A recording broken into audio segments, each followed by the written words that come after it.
And when this people or the prophet or a priest shall ask thee, saying, what is the burden of the Most High?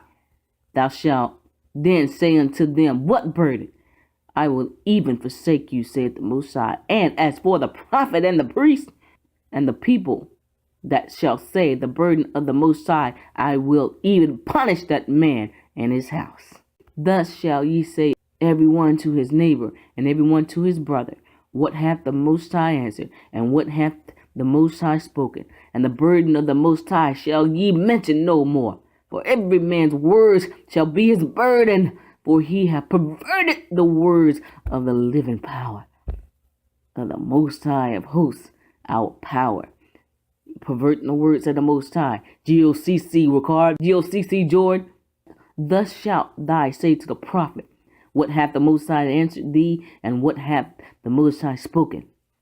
But since ye say the burden of the Most High, therefore thus said the Most High, because ye say this word, the burden of the Most High, and I have sent unto you, saying, ye shall not say the burden of the Most High.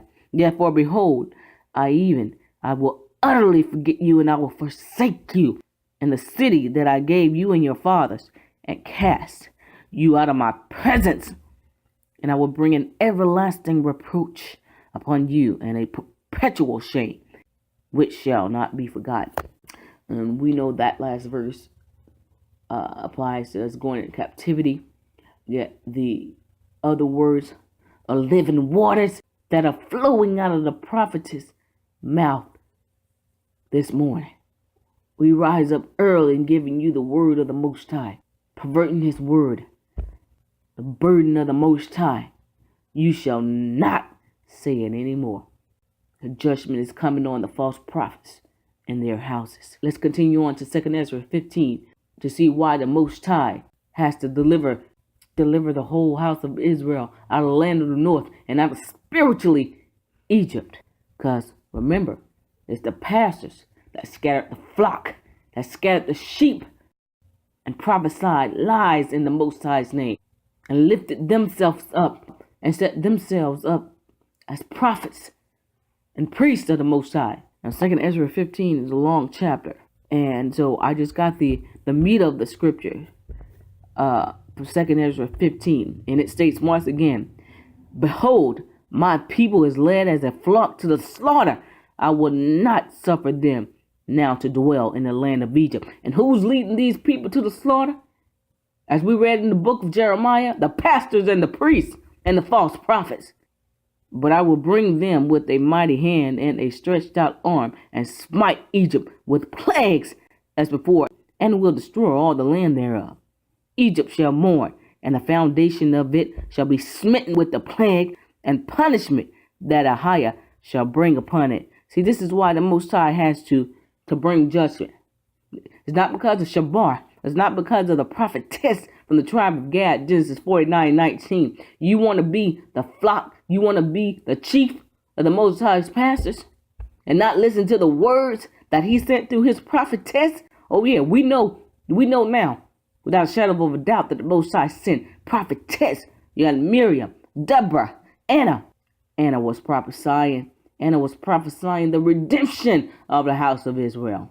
And now you have the tribe of Gad is doing so as well, who the Most High has raised up and will deliver out of this place, coming out in all white and planting my feet on dry shod after he smite the Egyptian sea. Notice that right after 2 Ezra, the 15th chapter, it goes on to, woe unto thee, Babylon and Asia, Egypt and Syria. The judgments are coming.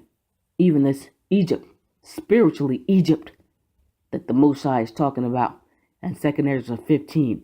And then woe to the other nations in 2 Ezra 16. Because they should have followed likewise. That's if the priests and the pastors of the Most High was delivering the word as it is written. But we know that was not so.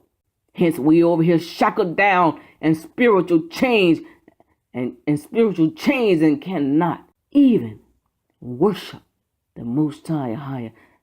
Ashar Ahiah, Ba'ashem Yeshaya will walk in spirit and truth until the final link is broken spiritually and physically.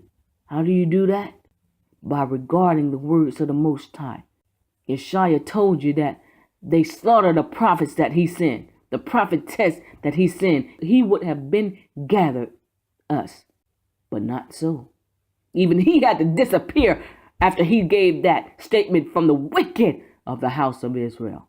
So, nevertheless, this is why the Most High has to set his hand again a second time and smite spiritually Egypt to deliver his people. Woe to the pastors and the false prophets and the priests.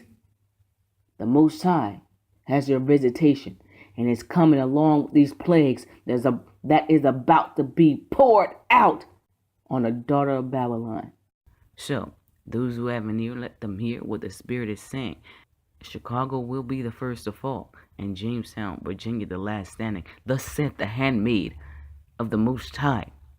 Watch ye therefore and pray always, that ye may be accounted worthy to escape all these things that shall come to pass, and to stand before the Son of Man. And for those who refuse to take part in the tree of life, and to drink from the fountains of living water, let them be unjust still. And the bride say, Come, Yeshua, come, thy kingdom come. Amen.